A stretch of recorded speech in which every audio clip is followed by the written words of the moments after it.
அஸ்ஸலாமு அலைக்கும் வரஹ்மத்துல்லாஹி வபரகாத்து. என்னத்தை பெருசாக அல்லாஹ் தந்துட்டான், என்னத்தை பெருசாக வாழ்ந்துட்டோம் அப்படின்னு இல்லாததை பற்றி மட்டும் கவலைப்படுறோம். நம்மக்கிட்ட இருக்கிறத பற்றி நாம் நினைக்கிறதே இல்லை.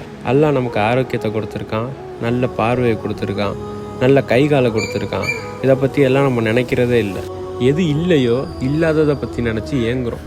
பொதுவாக சொல்லுவாங்கள்ல, இருக்கிறத விட்டுட்டு பறக்கிறதுக்கு ஆசைப்பட்றான் அப்படின்னு சொல்லிட்டு. அது மாதிரி தான் நம்மக்கிட்ட இருக்கிறது எல்லாத்தையும் விட்டுட்டு ஒருத்தன் பல கோடி வச்சுருக்கான், பல லட்சம் வச்சுருக்கான், பல பில்டிங் வச்சுருக்கான் அப்படின்னு சொல்லிட்டு பல பேரை பார்த்து நம்ம ஏங்குறோம். அல்லாஹ் நமக்கு தந்தால் அதை நம்ம அனுபவிப்போம், அல்ஹம்துலில்லாஹ். இல்லாவிட்டாலும் நாம் அல்லாஹ்விற்கு நன்றி செலுத்துவோம். நபி ஸல்லல்லாஹு அலைஹி வஸல்லம் அவர்கள் சொன்னார்கள், அல்லாஹ் முஃமின்களை பார்த்து ஆச்சரியப்படுகிறான். எப்படிப்பட்ட முஃமின்களை பார்த்து தெரியுமா? அவர்களுக்கு அல்லாஹ் அதிகமாக கொடுத்தாலும் அவர்கள் அல்லாஹ்விற்கு நன்றி செலுத்துவார்கள். அவர்களிடம் இருப்பதை எடுத்து அல்லாஹ் அதிகமாக சோதித்தாலும் அவர்கள் அல்லாஹ்விற்கு நன்றி செலுத்துவார்கள்.